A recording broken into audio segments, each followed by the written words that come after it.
네, 오늘도 새벽 4시의 남자 김단태 왔습니다. 나스닥이 또 흐물흐물 흘러내려서 사실 장 초반에는 거의 2%에 가까운 상승을 하고 있었는데 지금은 마이너스 0.75%예요. 그러니까 2%, 3%이 정도 장중에 빠졌다라고 할 수 있는데 나스닥 말고 다른 주요 주가 지수들도 다 장 초반에 좋았다가 하락하는 모양을 그리고 있습니다. 도대체 무슨 일이 있었는지 좀 알아보도록 할게요. 자, 장 초반에 분위기가 좋았던 건 이건 한국 낮 시간에 있었던 일이죠. 일본은행 부총재가 시장이 불안정하면 금리 인상을 안 할 것이다 라고 얘기를 했어요. 그러니까 어쨌든 이 모든 문제가 엔캐리 트레이딩의 문제에서 시작이 됐는데, 그리고 더 나아가서 일본은행의 금리 인상에서 시작됐기 때문에 금리 인상을 안 한다라는 신호 자체가 시장에서는 긍정적으로 받아들여졌고, 낮에 아시아 증시 분위기는 되게 좋았어요. 근데 뭐가 좀 분위기를 좀 안 좋게 만들었느냐?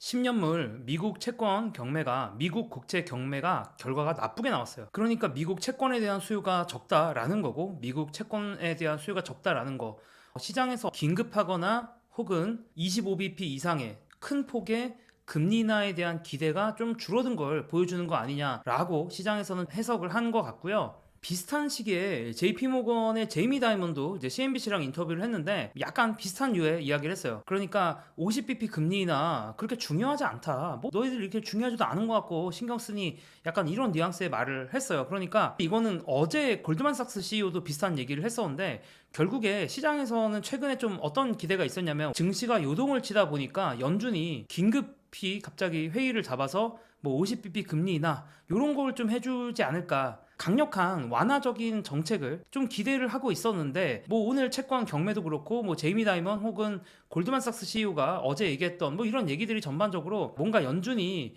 긴급하게 대응하지 않을 것 같은 그런 느낌을 주다 보니까, 긴급한 대응을 기대했던 사람들 입장에서는 좀 힘 빠지는 그런 상황이 좀 전개가 된 것 같고요.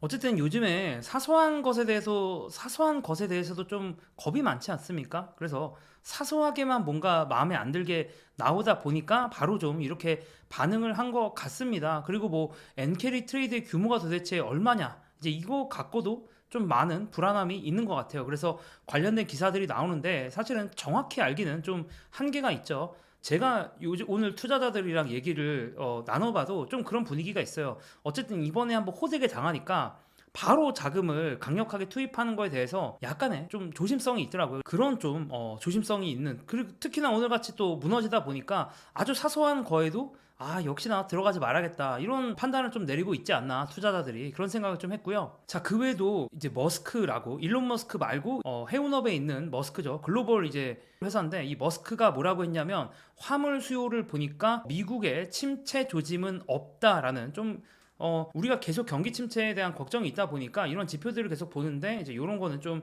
괜찮은 기사가 좀 하나 있어서 갖고 와 봤고요. 그리고 요즘에 가장 핫한 분이죠. 이 샴의 법칙을 만든 이 클라우디아 샴이 오늘 또 글을 썼어요. 미국이 경기 침체가 아직은 아니다라는 그런 얘기를 하긴 했습니다. 나의 이 불안과 관련된 법칙은 깨질 운명이다, 뭐 약간 이런 식으로 얘기를 하긴 했는데, 근데 사실 또 자세히 보면은 경기 침체 단계가 아직은 아닌데 그럴 수도 있다라는 뉘앙스의 칼럼이긴 해요. 결론만 얘기하면 지금 침체 아니야, 근데 침체가 될 수도 있어. 이 칼럼을 보면 실업률이라는 게 처음에는 소폭으로 상승했다가 갑자기 팍 올라가는 경향이 있다라는 거죠. 그래서 샴의 법칙도 처음에 소폭 실업률이 상승하는 걸 캐치하는 그런 법칙이잖아요. 그러니까 야, 이거 안심 못한다 라는 그런 얘기가 좀 있고, 필라델피아 반도체 지수, 그러니까 한국 분들이 요즘 많이 투자하시기도 하죠. 그래서 이 필라델피아 반도체 지수, 미국의 반도체 회사들이 전반적으로 좋지 않았고요. 특히나 엔비디아도 오늘 별로 안 좋았어요. 무려 4.5% 가까이 하락을 하고 있는데, 왜 안 좋았냐? 일단은 엔비디아의 협력사라고 할 수 있는 AI 서버를 만드는 슈퍼마이크로 컴퓨터가 실적 발표를 했는데, 여러분들이 그냥 이걸 모든 지표를 다 보시면 아시겠지만 시장의 어떤 지표들, 시장이 기대하는 컨센서스를 전부 다 대부분 하회했습니다. 그러다 보니까 이제 시장에서 당연히 슈퍼마이크로 주가가 안 좋을 수밖에 없고, 또 슈퍼마이크로 같이 AI 관련돼서 뭔가 서버를 만드는 회사가 이렇게 부진하다라는 것 자체가 AI 업황이 부진할 수도 있겠다라는 생각을 하게 만드는 거죠. 그리고 또 엔비디아한테 좀 안 좋은 얘기도 있었는데, 슈퍼마이크로 어닝콜 중에 3분기에는 블랙엘, 엔비디아의 새로운 반도체죠. 이 블랙엘 관련된 물량이 없을 거고 4분기에도 아마도 4분기에도 블랙엘 관련된 물량이 적을 거다. 되게 적을 거다라고 이제 언급을 하면서 엔비디아의 블랙엘이 4분기에는 그래도 본격적으로 대량 생산되기를 기대하고 있었는데 뭐 최근에 이제 이거 관련된 노이즈가 있었잖아요. 오히려 슈퍼마이크로가 하는 얘기는 엔비디아의 블랙엘이 생산 차질이 있을 수도 있다에 한 표를 날리는 그런 언급, 그런 멘트였기 때문에 시장이 엔비디아에 대한 어떤 걱정이 좀 더 이어지는 오늘이었다라고 얘기할 수가 있고요. 자, 그럼 저는 또 돌아오도록 하겠습니다. 감사합니다.